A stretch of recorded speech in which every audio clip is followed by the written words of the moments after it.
Um dia, os engenheiros abriram os tubos de uma barragem e soltaram água onde não corria há milhões de anos, direto para o Grand Canyon.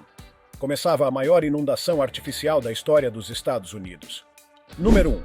A primeira liberação de água do Glen Canyon. Às 6h20 da manhã, no dia 26 de março de 1996, os engenheiros que operavam a barragem de Glen Canyon deram início a algo nunca antes tentado. Abriram o primeiro de 4 tubos-jato, estruturas metálicas gigantes que canalizam a água diretamente do Lago Powell para fora da barragem, ignorando completamente as turbinas da usina hidrelétrica. Esses tubos, posicionados no pé da barragem, não servem para gerar energia, mas sim para liberar grandes volumes de água com força total, em linha reta para o leito do Rio Colorado. No decorrer das 9 horas seguintes, os outros 3 tubos foram acionados em sequência, liberando ainda mais água a altíssima pressão. Logo depois, as 8 turbinas da usina foram ligadas, o que fez com que o volume de saída se tornasse ainda mais impressionante. Com tudo funcionando ao mesmo tempo, a barragem começou a liberar cerca de 1.300.000 litros por segundo, um volume aproximadamente 50% maior do que o máximo que as turbinas são capazes de processar sozinhas. Isso significa que a cada 2 segundos passava pela barragem água suficiente para encher uma piscina olímpica inteira. A força era tão grande que o nível do Rio Colorado subiu quase 5 metros acima do normal, transformando completamente a paisagem logo abaixo da barragem. Número 2. A maior inundação artificial da história dos Estados Unidos. Nos dias seguintes, a operação de liberação seguiu em ritmo intenso. Ao longo de apenas uma semana, cerca de 900 bilhões de litros de água foram lançados no leito do Grand Canyon. Nunca havia sido feita, em nenhum outro lugar, uma inundação artificial dessa escala de maneira intencional e planejada. Esse evento monumental representou a primeira vez em que um governo organizou uma enchente controlada com o objetivo de causar impactos ambientais positivos. Era uma tentativa de simular o comportamento antigo do Rio Colorado, que antes da existência das grandes barragens, transbordava naturalmente a cada primavera, espalhando sedimentos e reformando sua própria geografia. Mas ainda havia incerteza. Ninguém tinha certeza do que aconteceria ao forçar essa imensa quantidade de água através do cânion. O Grand Canyon suportaria essa pressão? A paisagem resistiria ou seria danificada permanentemente? Era tudo um grande experimento. Um teste real em um dos ecossistemas mais icônicos da América do Norte. Número 3. A importância e o declínio do Rio Colorado. Para entender por que era necessário realizar esse experimento gigantesco, é preciso olhar para o que o Rio Colorado já foi e o que ele se tornou. Esse rio atravessa 7 estados norte-americanos, Arizona, Califórnia, Colorado, Nevada, Novo México, Utah e Wyoming, e 2 estados mexicanos, Baixa Califórnia e Sonora. Durante milhões de anos, foi uma das principais artérias de água doce do continente norte-americano, nascendo nas Montanhas Rochosas e fluindo por mais de 2.300 quilômetros, cortando desertos e cânions até desaguar no Golfo da Califórnia, no México. No entanto, há décadas, o Rio Colorado não consegue mais completar sua jornada até o mar. Em vez disso, ele morre antes de chegar ao seu delta. A razão para isso é simples. O volume de água que é desviado, represado, consumido e evaporado ao longo do caminho é tão alto que quase nada resta no trecho final. Literalmente, o Colorado se transformou em um fio d'água, um gotejamento tímido que, para quem o vê em seu estado atual, mal lembra o rio grandioso do passado. Número 4. A secura do delta e o impacto da gestão extrema. Quando pesquisadores e ambientalistas visitaram o delta do Rio Colorado, na região do norte do México, esperavam encontrar pelo menos algum resquício de seu curso natural. Mas o que viram foi devastador. Não havia rio, apenas um leito seco coberto de areia, lama endurecida e poeira. Onde antes a água rugia, agora reinava o silêncio absoluto. O Rio Colorado não alcança seu delta de forma natural desde quase 30 anos atrás. Depois da construção da barragem de Glen Canyon, em 1966, as ocasiões em que a água chegou ao mar se tornaram raríssimas, quase sempre por acidente ou por chuvas excepcionais. Hoje, o Colorado é considerado um dos rios mais administrados do planeta. Ao longo de seu trajeto, há 15 grandes barragens e centenas de outras menores nos afluentes. Praticamente cada quilômetro do rio é controlado por obras de engenharia, estações de bombeamento, canais, reservatórios e desvios para abastecimento urbano, agrícola e industrial. O curso do rio já não pertence à natureza, pertence à planilha do ser humano. Número 5. A construção da barragem e o início da transformação. O momento que marcou a transformação definitiva do Rio Colorado foi em 1963, quando o Bureau of Reclamation, a agência federal dos Estados Unidos responsável por obras hídricas no oeste do país, concluiu a construção da barragem de Glen Canyon. Localizada no norte do Arizona, a barragem está a apenas cerca de 25 quilômetros da entrada do Parque Nacional do Grand Canyon. Com a barragem, o fluxo do rio foi interrompido e se criou o imenso Lago Powell, hoje o segundo maior reservatório artificial dos Estados Unidos, atrás apenas do Lago Mead. Para se ter ideia da escala, imagine uma parede de concreto de 220 metros de altura e 500 metros de largura, segurando um volume de água gigantesco. A construção alterou drasticamente 425 quilômetros do curso do Rio Colorado, até chegar ao Lago Mead. Em pouco tempo, os efeitos começaram a aparecer. Apenas 10 anos após a conclusão da barragem, cientistas notaram o primeiro sinal de que algo estava muito errado. As praias e bancos de areia ao longo do cânion estavam desaparecendo, e nada parecia substituí-los. Número 6. A vegetação toma o lugar da água. Com a redução drástica do fluxo natural do Rio Colorado, provocada pela barragem de Glen Canyon, a paisagem do Grand Canyon começou a mudar profundamente, de forma silenciosa, mas constante. Onde antes a água corria com força, depositando areia e formando praias durante as cheias, agora surgiam manchas verdes onde só havia sedimentos secos. A ausência das enchentes naturais criou as condições ideais para que a vegetação invadisse o leito do rio. Plantas nativas como o salgueiro coiote, que tradicionalmente se adaptavam às margens úmidas, começaram a se espalhar para áreas que antes eram alagadas com frequência e que agora estavam secas quase o tempo todo. Mas o problema maior veio com as espécies invasoras: o tamarisco, um arbusto resistente e altamente competitivo, o camelorno, ou camel thorn, e o capim-bermuda se instalaram rapidamente, aproveitando o solo exposto e a ausência de perturbações causadas pelas enchentes sazonais. Essas plantas se espalham com velocidade, dominando terrenos abertos e alterando completamente o equilíbrio ecológico. Elas competem com espécies nativas por água, luz e nutrientes, e muitas vezes vencem essa disputa, mudando a estrutura do habitat para sempre.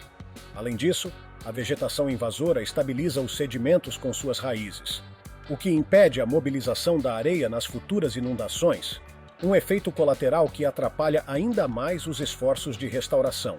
Outro sinal claro do impacto da mudança no rio foi a morte progressiva de árvores que dependiam da proximidade da água para sobreviver. Os mesquites, que tradicionalmente cresciam bem perto da margem e se alimentavam da umidade constante do solo, começaram a secar. O recuo do rio foi tão significativo que essas árvores ficaram longe demais do lençol freático para sobreviver. Ou seja, o que antes era um sistema dinâmico, que se renovava naturalmente a cada primavera, virou um ambiente estagnado. A vegetação, tanto nativa quanto exótica, começou a ocupar os espaços onde o rio já não chegava.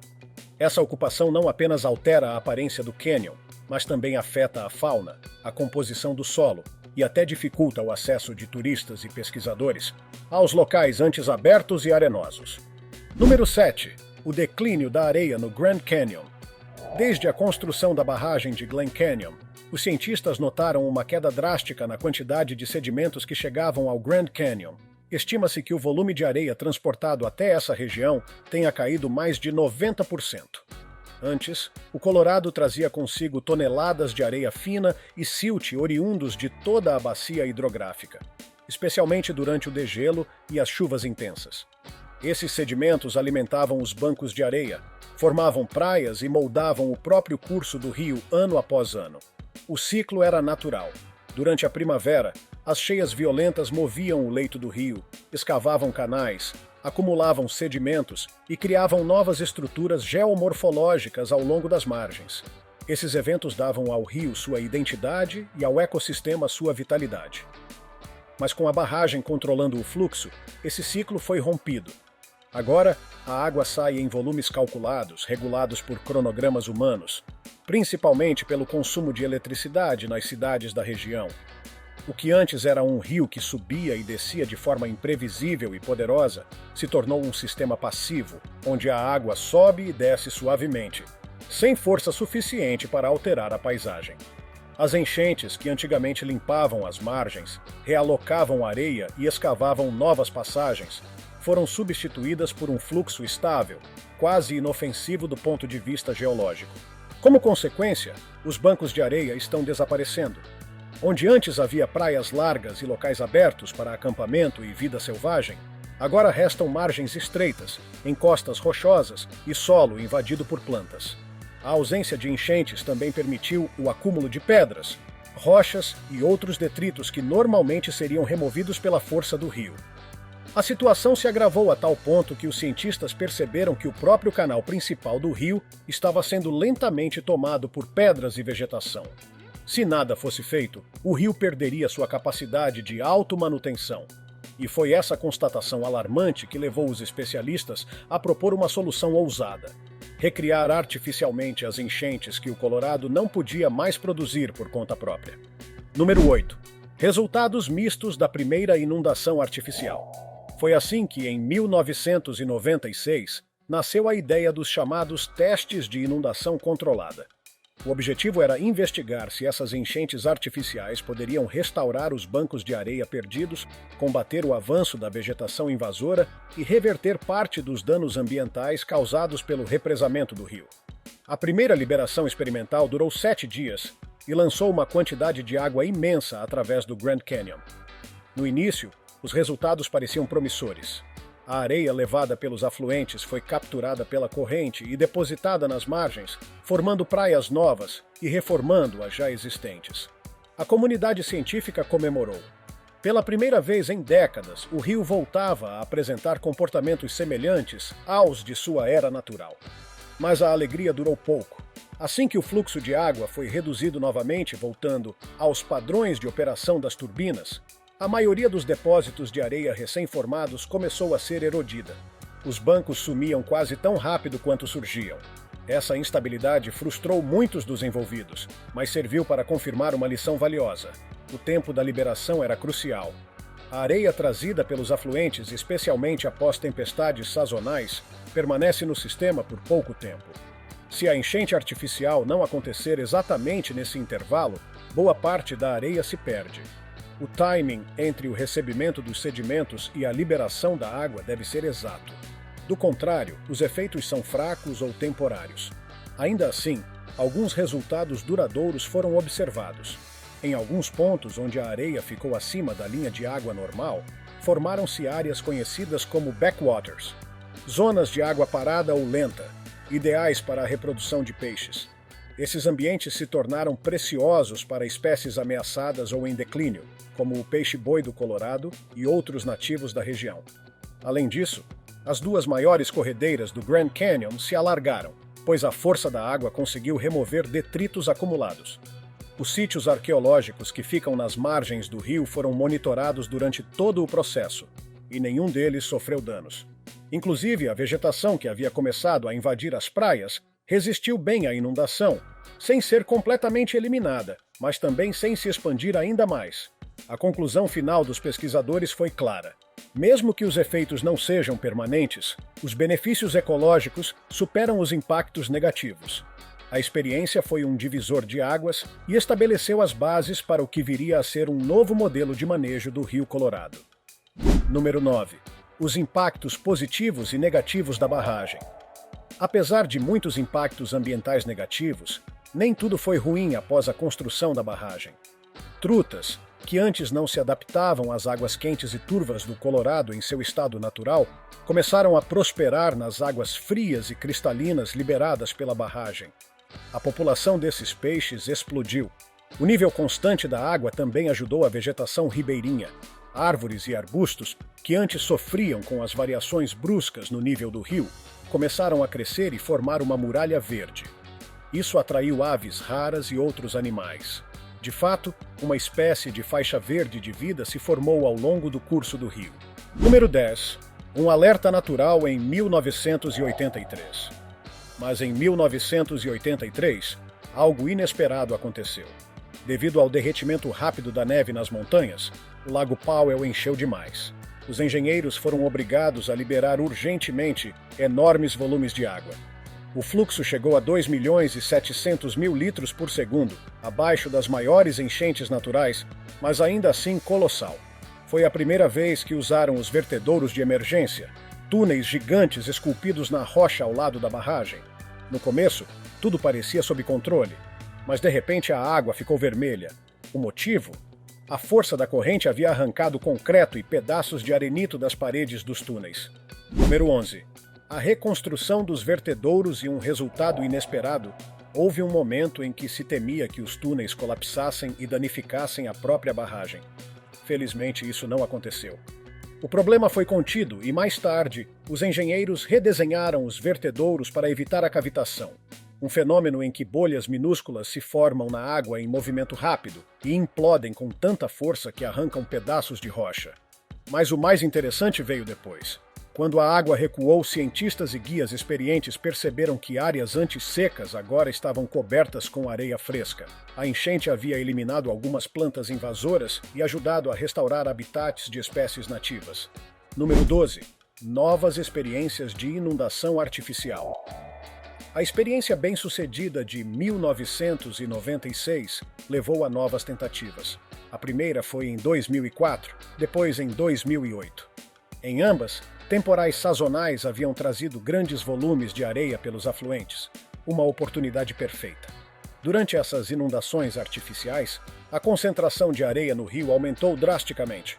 A água ficou turva, redemoinhos se formaram e novos bancos de areia começaram a surgir, os mesmos que tinham desaparecido desde a construção da barragem. Em 2004, o fluxo da barragem chegou a cerca de 960.000 litros por segundo e durou quase uma semana. Número 13. A experiência ainda maior de 2008. A próxima experiência, em 2008, foi ainda mais intensa. Aproximadamente 1.100.000 litros por segundo foram liberados da barragem. A inundação durou cerca de 60 horas, e o rio voltou à vida, lembrando a todos como era antes das intervenções humanas. Graças a essas experiências, cientistas e engenheiros desenvolveram um novo protocolo de liberação de água. Agora, os testes não são marcados com antecedência. Eles acontecem quando a natureza oferece areia suficiente. Ou seja, a enchente vem quando o rio está pronto, não quando o calendário decide. Número 14. A importância do timing e do cânion de mármore. O foco principal está no Marble Canyon, um trecho de cerca de 95 quilômetros logo abaixo da confluência com o rio Paria. Esse rio é a principal fonte de areia para o Colorado, por isso, tudo depende dele. Se a liberação for cedo demais, não há areia suficiente. Se for tarde demais, a água leva tudo embora. Para acertar o timing, os cientistas instalaram câmeras de controle remoto que acompanham a duração e a força dos bancos de areia ao longo dos meses. Eles comparam a quantidade de areia que entra pelos afluentes com a que o rio carrega embora. A diferença entre esses números revela o momento exato da liberação. Número 15. Por que os bancos de areia são tão importantes? A areia que se acumula é puxada do fundo e distribuída pelas margens. Quando isso acontece, todos ganham. Os bancos de areia reaparecem e são fundamentais. Em 2006, o Serviço de Parques Nacionais dos Estados Unidos limitou o número de viagens de rafting, porque as praias estavam sumindo. Sem praias não há onde acampar com segurança. Com o tempo, algumas reapareceram com as liberações de água, mas logo desapareceram de novo. Curiosamente, a ideia de fazer essas liberações foi sugerida pela primeira vez em 1991, em conversas discretas. Mas em 1993, essas conversas viraram exigências, principalmente dos guias fluviais, que viam os locais de acampamento encolherem ano após ano. Número 16. Funções ecológicas e culturais dos bancos de areia. Apesar de milhões de toneladas de areia entrarem no Colorado todo ano vindas dos dois principais afluentes abaixo da barragem, essa areia precisa ser usada com sabedoria. Os bancos de areia não servem apenas para camping. Eles formam zonas de água calma atrás das corredeiras, ideais para peixes nativos e introduzidos. Além disso, sustentam vegetação e fornecem areia fresca para dunas que protegem sítios arqueológicos da erosão causada por vento e chuva. Mas essa proteção está desaparecendo. O número de áreas afetadas pela erosão aumenta a cada ano. Locais que antes eram estáveis estão literalmente desmoronando, levando junto praias e dunas. Número 17. A herança arqueológica ameaçada pelo desaparecimento da areia. O Rio Colorado carrega mais do que água. Ele carrega memória. Ele sustentou a vida de povos indígenas por séculos. E a areia que o rio transporta protege sítios arqueológicos antigos da erosão. Sem essa camada protetora, esses locais ficam expostos, começam a ruir e desaparecem com a ação da chuva e do vento. A maioria desses sítios está localizada diretamente no leito do rio, dentro do Parque Nacional do Grand Canyon. Foram construídos pelos ancestrais de povos nativos que ainda vivem na região. Entre eles há moradias de pedra, depósitos de alimentos, trilhas antigas, sistemas de irrigação e campos onde antes se cultivava milho e feijão. Número 18. Um patrimônio de 9.000 anos também foram encontrados acampamentos sazonais, entalhes em pedra, pinturas rupestres, fornos antigos e pedreiras de onde se extraíam pedras para ferramentas. Basicamente, tudo ali é histórico e muito antigo. Os vestígios mais remotos datam do período arcaico, com cerca de 9.000 anos.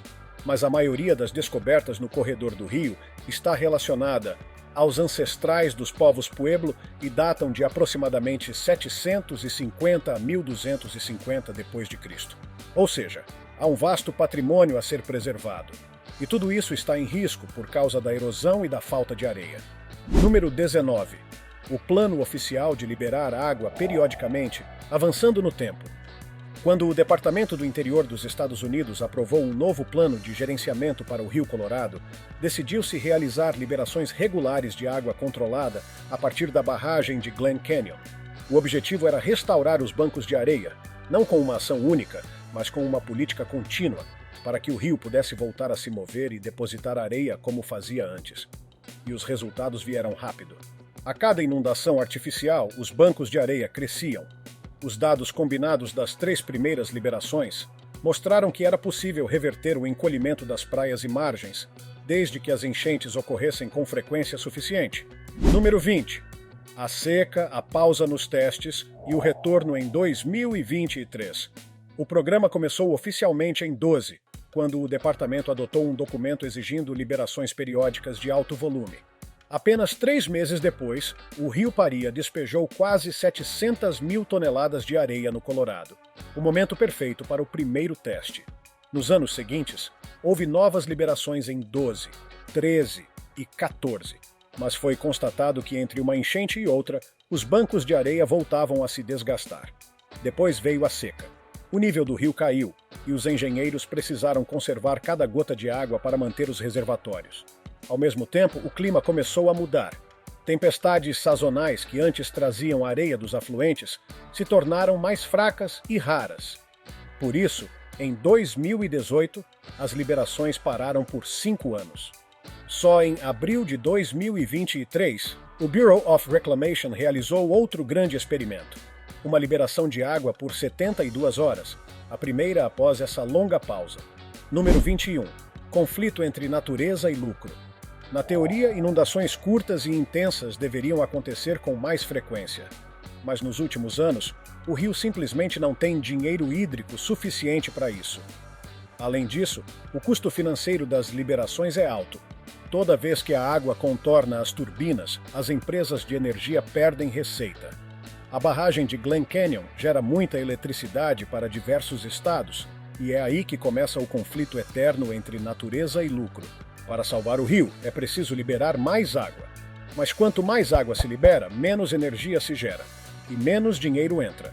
O Departamento do Interior dos Estados Unidos estabeleceu limites. Número 22.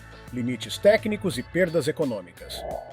Atualmente, a liberação máxima permitida é de cerca de 1.300.000 litros por segundo, que corresponde à capacidade combinada de todas as turbinas e túneis auxiliares.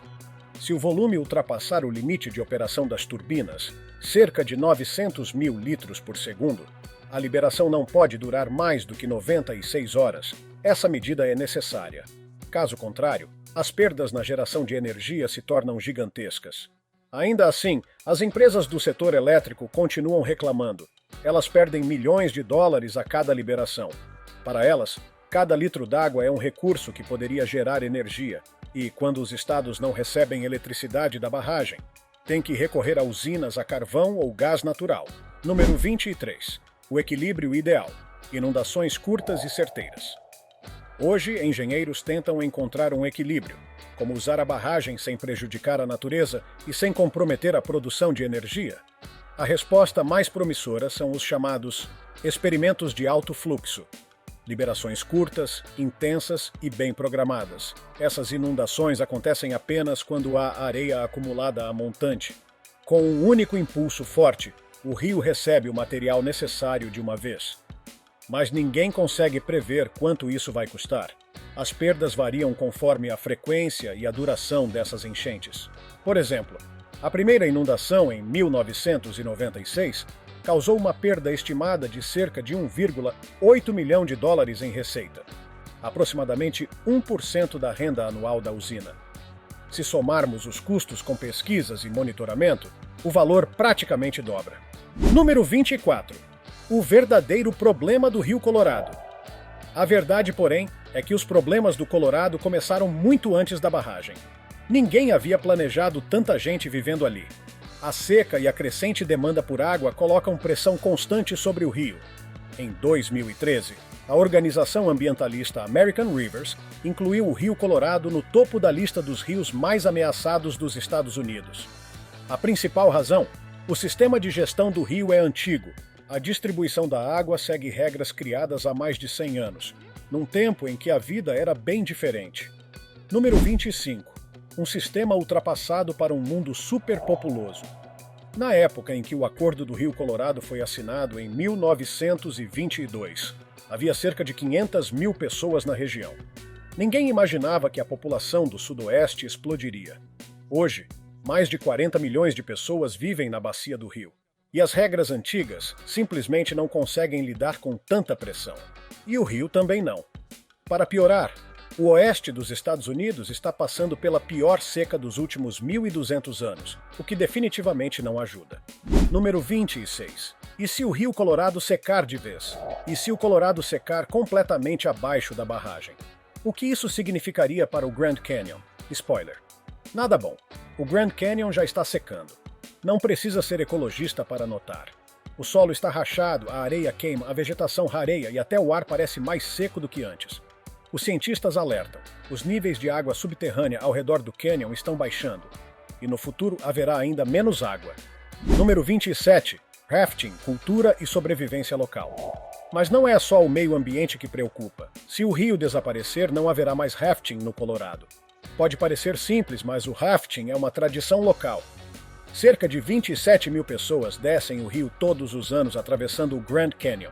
Não é só turismo, é uma cultura, uma forma de ver o canyon de baixo, pela água. Se o rafting deixar de existir, talvez ninguém invente uma alternativa. Sim, as pessoas podem caminhar ou pedalar pelo leito seco, mas não seria o mesmo canyon. A vida selvagem mudaria, os animais que bebem do rio iriam embora, as plantas ribeirinhas morreriam. Mais espinhos, mais cactos, menos árvores e sombra. O calor, que já é insuportável, seria ainda pior. Número 28. O risco para as comunidades locais. Na prática, só um aventureiro de verdade se arriscaria a andar pelo cânion nessas condições. E para os moradores da região, a água é uma questão de sobrevivência. A cidade de Tusayan, próxima à entrada do Parque Nacional, depende inteiramente de água subterrânea. O mesmo vale para o parque, que recebe 6 milhões de visitantes por ano. E para comunidades próximas como Havasupai, Hualapai, Williams e Jacob Lake. Se os níveis do lençol freático continuarem caindo, pode se tornar um dos problemas mais devastadores da região. Nos próximos anos e décadas, haverá menos água para pessoas, animais e plantas. E por enquanto, só temos 3 caminhos: economizar água, redistribuí-la melhor e criar novas leis.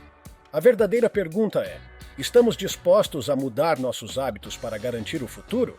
Se tiver gostado do vídeo, deixe seu like e inscreva-se em nosso canal para acompanhar todas as novidades. Continue por aqui e assista a mais vídeos clicando em um desses vídeos que estão aparecendo na sua tela. Cuidem-se, amigos!